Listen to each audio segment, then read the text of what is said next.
Listen, the sound of a dying legacy isn't a bang or a crash, but the high-pitched, condescending whistle of a turbocharger on a machine that costs more than the average American home. Elias Vance stood by the rusted fender of his 1940 John Deere Model B, a machine that looked like it had been pulled from the bottom of a swamp and left to dry in a windstorm, while the crowd at the Greene County Fairgrounds erupted in a chorus of mockery that stung worse than the grit in his eyes. It was late April, that volatile stretch of the spring where the air smells of damp limestone and the promise of a brutal planting season, and the humidity was already thick enough to make your shirt stick to your ribs before the sun even cleared the tree line. Elias didn't mind the heat, but he minded the stares. He was surrounded by the titans of modern agriculture, 3 pristine $800,000 combines parked in a row like silent green and yellow gods of the harvest, their sensors gleaming under the fairground lights and their onboard computers probably dreaming of satellite uplinks. The local dealership mogul, a man named Miller who wore a polo shirt cleaner than Elias's Sunday best, was gesturing toward the Model B with a smirk that could curdle milk, telling a group of potential buyers that the old tractor was a relic of a failed era, a boat anchor that was taking up space where real productivity should be. The laughter from the younger farmers, guys who hadn't yet learned that the bank owns the dirt until the last check clears, echoed off the metal siding of the livestock barn, making Elias tighten his grip on the steering wheel until his knuckles went white. The humiliation wasn't just about the tractor. It was about the fact that everyone in the county knew Elias was struggling to keep the family acreage from the auction block, and seeing him bring this coughing, sputtering antique to the Power of the Past showcase felt like a desperate plea for a world that didn't exist anymore. But as the afternoon sun beat down, the atmosphere shifted with the sudden, violent unpredictability of an Illinois spring. The sky, which had been a bruised purple all morning, finally broke, unleashing a torrential downpour that turned the manicured fairgrounds into a treacherous slurry of clay and black dirt within minutes. This wasn't just rain, it was a deluge that seemed intent on reclaiming the earth, and the fair organizers panicked, realizing that the heavy, high-tech machinery needed to be moved to higher ground before they sank to their axles in the worsening mire. This is where the comedy turned into a slow-motion tragedy for the big ag crowd. Miller jumped into the lead combine, a machine boasting more processing power than the Apollo 11 moon lander, and hit the ignition. The engine roared to life, but within seconds, the massive touchscreen console began to flicker with a frantic error code 404, sensor communication failure. The moisture, driven by a freak gust of wind, had breached a poorly sealed wiring harness in the sophisticated telemetry system. One by one, the other 2 flagship machines followed suit, their engines stalling out or locked into limp mode by software that decided the mud was an impassable obstacle that required a factory technician's digital handshake to override. The silence that followed the failure of those $3 million machines was deafening, broken only by the rhythmic thrum of the rain on the tin roofs. The giants were paralyzed, their sophisticated brains fried by a simple Missouri thunderstorm, and they sat there like beached whales in the rising mud. Miller was screaming into his radio, his face turning a shade of red that matched the emergency lights on his dashboard. But no amount of shouting could fix a proprietary software lockout. The crowd that had been laughing at Elias just an hour ago was now huddled under the eaves of the grandstand, watching in stunned disbelief as the pinnacle of modern engineering was humbled by a few inches of topsoil and a little bit of water. Elias looked at the Model B, the machine his grandfather had bought used after the war, and he felt a strange, calm clarity. He knew every bolt, every shim, and every temperamental quirk of this engine. It didn't have a sensor to tell it when it was wet. It only had iron, fuel, and the stubborn will of a man who refused to be forgotten. As the water pooled around his boots, Elias reached for the hand crank, his muscles screaming from a lifetime of hard labor, knowing that the eyes of the entire county were about to see exactly what a boat anchor could do when the world went sideways. The panic in Miller's eyes was the only thing brighter than the lightning now dancing across the horizon.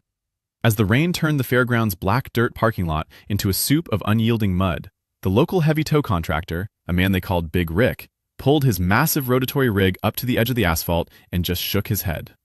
He wouldn't even put a tire on that soil. He knew that if 40 tons of towing steel met that saturated Illinois clay, he'd be the next one needing a rescue. Miller was pacing a tight circle, his expensive leather loafers ruined, screaming into a satellite phone because the local towers were overloaded by the storm. Those 3 combines weren't just inventory, they were the dealership's floor plan for the entire quarter, and they were sitting on a liability policy that specifically excluded operator negligence during non-agricultural demonstrations. If those machines sank to their belly pans, the frame stress alone could total the sensors and the delicate fiberglass bodywork, leaving Miller with a $2 million bill and a reputation in tatters. He looked at the crowd, then at the bank representative who had been eyeing the new machines for a fleet loan, and finally, his gaze landed on Elias. The arrogance was gone, replaced by a frantic, jagged edge of desperation. He didn't ask for help. He tried to command it, barking at Elias to move his antique scrap metal so they could try to winch the lead combine from the road, even though everyone with a lick of sense knew the angle was all wrong. The pressure wasn't just on the dealer, though. The entire community felt the weight of the moment. It was the last week of April, and the window for getting the corn in the ground was closing faster than a cellar door in a cyclone. Half the farmers standing under that grandstand were waiting on those specific machines for custom harvesting contracts or lease agreements that were supposed to start on Monday. If those combines were out of commission, the local economy was going to take a hit that would ripple through the feed stores, the schools, and the grocery aisles for the rest of the year. Elias felt the eyes of his neighbors on him, men who had whispered about his mounting debts and his stubborn refusal to modernize by taking out a $1 million loan he couldn't afford. The foreman of the county road crew stepped forward, his face grim, telling Elias that if they didn't get the path cleared and the machines moved, the rising creek at the edge of the fairgrounds would wash out the main access bridge by morning, trapping all that high-priced iron in a swamp for weeks. The risk wasn't just a few bruised egos anymore. It was the literal survival of the season's momentum. Miller finally broke. He stomped through the ankle-deep sludge, his breath coming in ragged gasps, and stood in front of the Model B's oversized rear tire. He told Elias he'd pay him $500 just to try and tug the lead machine 3 feet to the left, just enough to clear the sensor lock error by changing the tilt angle. It was an insult of an offer, a drop in the bucket compared to the millions at stake, but it showed how little Miller understood about the machine he had spent all morning mocking. Elias didn't even look at the money. He looked at the sky, then at the mechanical beast he'd spent 30 years maintaining with nothing but a grease gun and a crescent wrench. He knew that the modern machines had safety overrides that prevented them from being towed by anything that couldn't communicate with their onboard computers. A digital handcuff designed to force owners back to the dealership for every minor hiccup. If they tried to pull those combines with a standard heavy-duty tractor, the transmission locks would engage, and they'd tear the axles right out of the housing. The only way out was something with a low enough center of gravity and a primitive enough power delivery to ignore the digital resistance. The tension was a physical cord stretched tight across the mud, and as the wind picked up, howling through the empty livestock stalls, Elias realized he wasn't just fighting for his own pride anymore.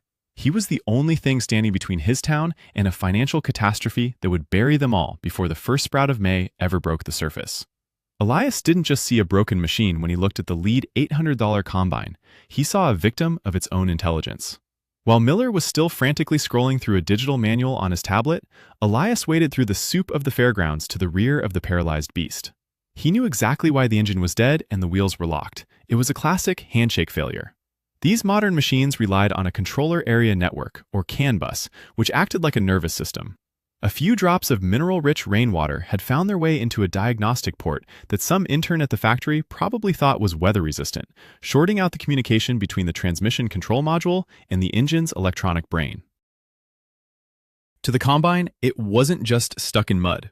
It thought it was undergoing a catastrophic mechanical failure and had engaged every safety lock in its arsenal to prevent a lawsuit. It was a digital brick, and no amount of revving would convince the computer to let the wheels turn. Elias reached into the pocket of his grease-stained overalls and pulled out a small, flathead screwdriver and a length of copper wire he'd scavenged from a junked radio. He ignored Miller's protests as he climbed onto the service platform, his eyes searching for the manual override solenoid that the manufacturers hide behind a proprietary plastic shroud. It was a hidden part designed to be accessed only by certified technicians with a $5,000 laptop. But Elias knew that hydraulic physics hadn't changed since the 1940s. The technical pivot wasn't about brute force. It was about tricking the machine into remembering its basic nature. Elias found the high-pressure relief valve, a small, unassuming brass fitting tucked deep within the belly of the combine.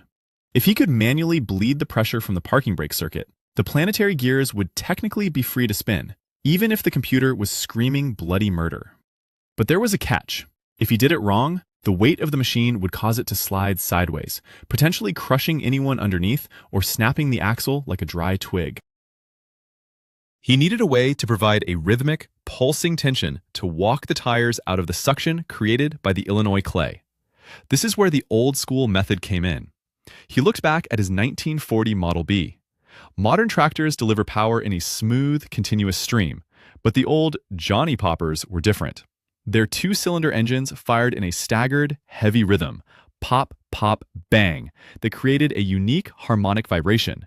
It was a torque pulse, a mechanical heartbeat that could vibrate a stuck object free in a way that a steady pull never could. He told the crowd to clear back, his voice cutting through the rain with an authority that even Miller didn't dare challenge. The improvised fix was a marriage of the prehistoric and the futuristic. Elias used the copper wire to jump the solenoid, bypassing the computer's lockout, while simultaneously using his screwdriver to hold the relief valve open just enough to let the brakes chatter. It was a dangerous, delicate dance. If the valve stayed open too long, the machine would lose all hydraulic integrity. Too short, and it remained a paperweight. He then signaled to his nephew, who had climbed into the seat of the Model B. He didn't tell him to just pull, he told him to find the lug. He wanted the boy to feather the hand clutch of the 1940 John Deere so that every time those two massive pistons fired, the chain would snap taut for a millisecond before relaxing. This slugging technique was something Elias's father had used to pull stumps out of the frozen ground back in the 50s, a method that modern traction control software would have flagged as a critical error. As the Model B's vertical exhaust stack began to belch thick black rings of smoke into the April sky, the rhythmic thump, thump, thump of the old engine began to resonate through the mud. The ground itself started to shiver. The harmonic frequency of the antique iron began to break the surface tension of the clay.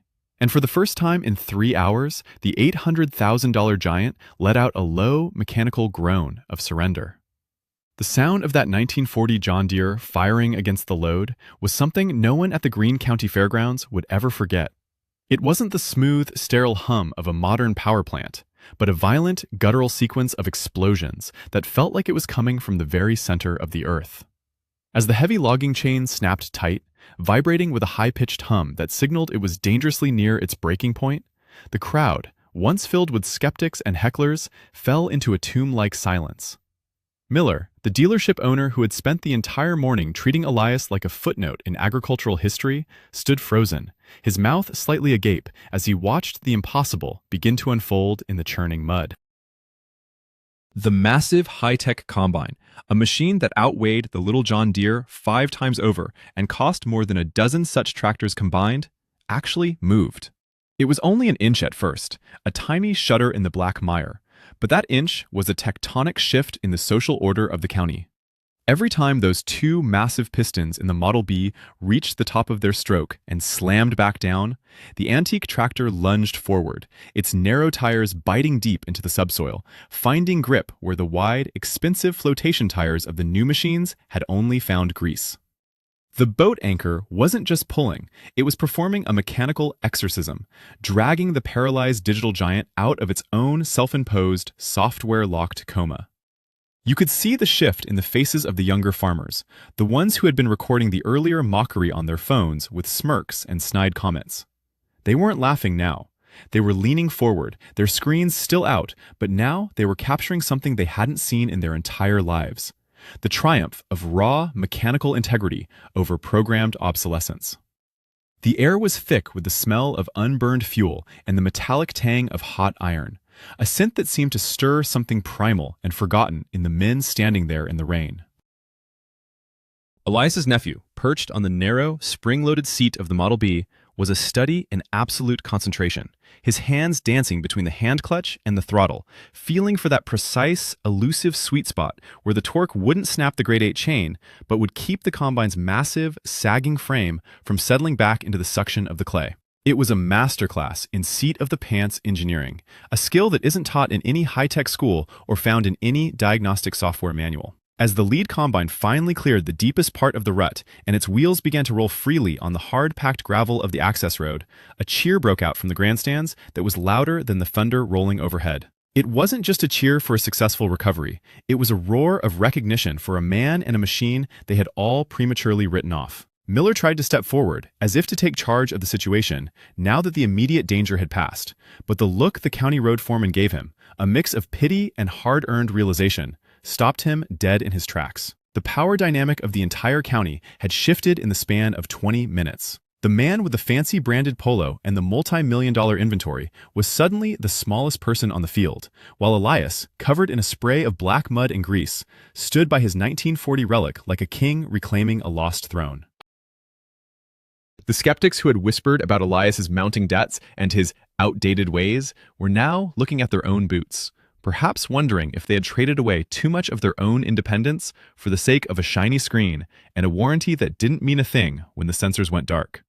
The reputation shift was instantaneous and total. Elias wasn't the crazy old-timer anymore. He was the keeper of the flame, the only man who knew what to perform when the satellites couldn't help and the world turned back into a struggle between man, mud, and iron. As he walked over to unhook the chain, the crowd parted for him with a new kind of silence, one born of genuine respect. And for the first time in a decade, Elias Vance didn't feel the weight of the bank's shadow pressing down on his shoulders.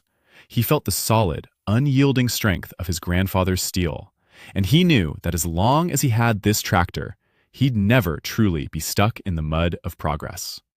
The rhythmic heartbeat of the 1940 John Deere finally went silent, replaced by the soft, metallic pinging of cooling iron and the distant, rhythmic drip of water from the grandstand eaves. As the steam rose from the Model B's radiator in a ghostly white plume, Elias Vance stepped off the platform, his boots sinking into the now firming gravel of the access road. The three high-tech combines stood in a row behind him, rescued but still dead to the world, their digital displays nothing more than expensive mirrors reflecting the bruised April sky. Miller approached him then, his ruined loafers clicking on the stones, and for a moment the air was thick with the expectation of a corporate apology, or perhaps a more substantial financial offer. But Elias didn't wait for the dealer to find his words. He simply wiped his hands on a rag that was more grease than cloth, and looked at the man who had mocked him. He didn't see a villain anymore. He just saw someone who had forgotten that you can't build a future if you don't understand the foundation it's sitting on. Miller reached into his pocket, likely pulling out a checkbook, but Elias just shook his head and gestured to the surrounding crowd of farmers. He told Miller to keep the money and instead spend it on a set of manuals that didn't require a password to open, because the next time the clouds broke over Greene County, there might not be an 80-year-old boat anchor around to pull his pride out of the muck. The lesson that afternoon wasn't about the superiority of the past over the present, but about the dangerous fragility of a world where we no longer own the things we pay for. As the sun finally peeked through the clouds, casting a long golden light over the saturated fields, the farmers watching from the sidelines began to disperse, but the conversations had changed. They weren't talking about the latest horsepower ratings or the newest satellite subscriptions. They were talking about right to repair, about the value of mechanical simplicity, and about the quiet dignity of a man who kept his legacy running with his own two hands. The emotional weight of the day began to settle on Elias as he watched the crowd go. He realized that his struggle to keep the farm wasn't just about the bank's ledger. It was about preserving a type of independence that was being systematically erased by proprietary software and authorized technician lockouts. Ownership, he realized, isn't just a title deed. It's the ability to fix what is broken without asking for permission from a boardroom 1,000 miles away. He had proven that his grandfather's tractor wasn't a relic of failure, but a testament to a time when machines were built to be partners, not masters. As the dusk settled over the fairgrounds, Elias climbed back onto the narrow seat of the Model B. He didn't wait for the trailers or the official thank yous from the fair board. He caught the eye of his nephew, gave a single, sharp nod, and engaged the hand clutch one more time. The old tractor let out a defiant puff of smoke and began the slow, steady crawl back toward the Vance farm, the narrow tires humming a low song against the pavement. The journey home was long, and the damp air of late April chilled his bones. But for the first time in years, the engine's vibration felt like a reassurance rather than a warning. He knew the bills would still come, and the bank would still call, but he also knew that as long as he had the iron, he had a fighting chance. The story of that day would be told in the local diners for decades. The day the giants fell and the boat anchor rose. It was a reminder to every person who worked the dirt that while technology can make you fast, only the fundamentals can make you resilient. When you strip away the sensors, the screens, and the satellite uplinks, all you have left is the man, the tool, and the will to keep moving forward. In the comments, tell us about the one piece of obsolete machinery on your farm that you'll never sell, no matter how many zeros are on the check.